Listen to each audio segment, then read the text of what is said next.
investments today. And he's not selling anything other than hope, inspiration for 7 generations. Dr. Bjelland, what gave you the courage and inspiration to do this book? Thank you very, very much, Jonathan. It's a true pleasure to be with you all. And thank you so much to Sergio and the team for setting this up. Lawrence, it's wonderful to be with you. And the previous panel addressed some very thoughtful, exceptionally important things.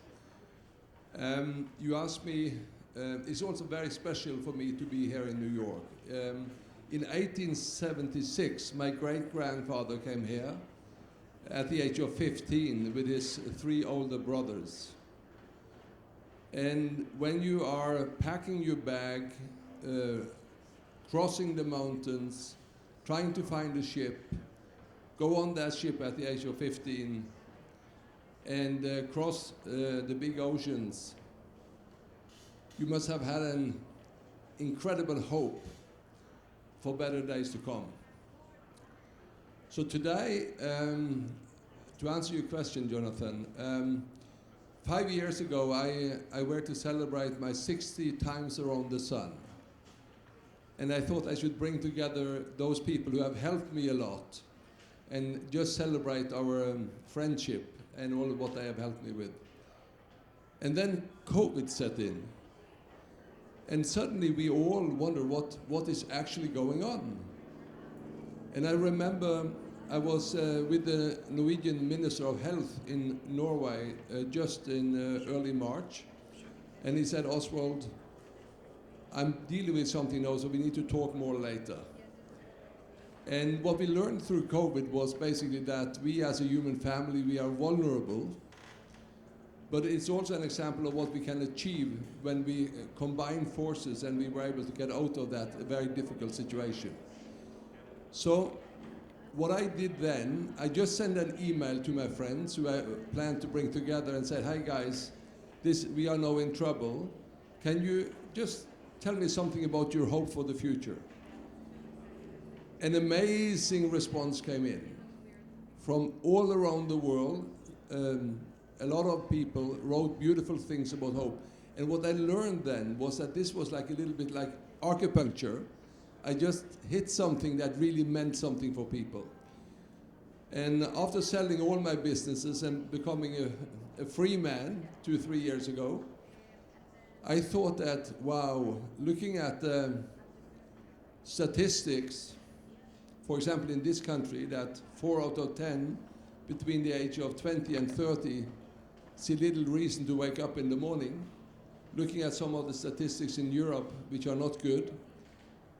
But also on the positive side, if you study Viktor Frankl, if you study these people, you also learn that hope is actually what can bring you through very hard times.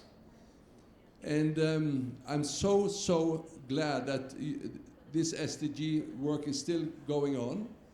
We are not going to be the first generation on this planet to give up on our future. Climate change is not stopping, even though national leaders now are changing their priorities.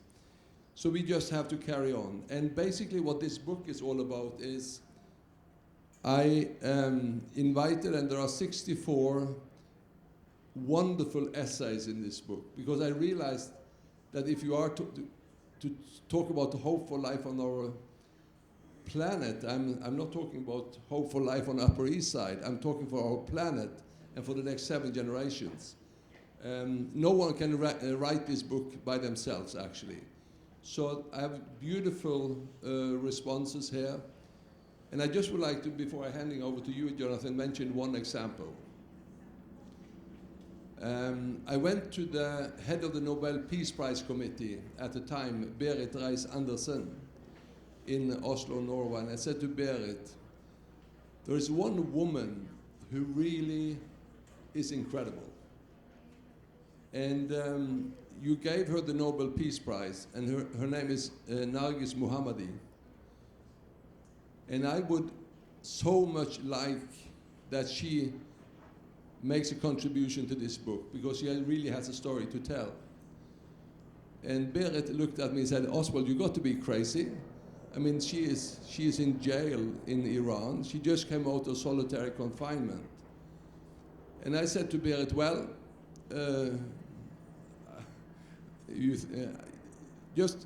I'm going to go home now and write this invitation, and then I want to bring it back to you, and you just send this invitation into the world somewhere. And she agreed to do that, and she sent this invitation to her children in Paris.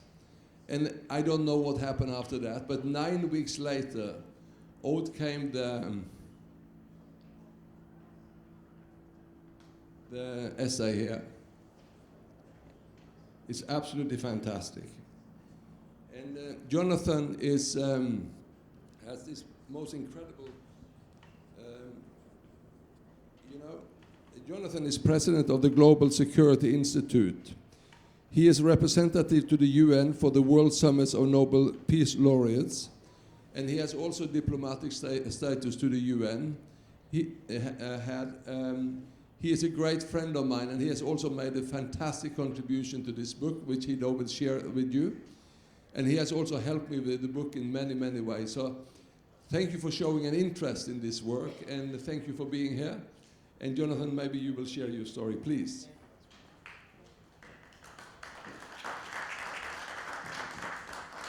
So the book begins with these words. Hope is the strongest driving force for human progress. When it is diminished, cynicism and despair cast their shadows. When it is brought into action, a lesson is learned. Progress is made from what is to what conscience dictates what ought to be.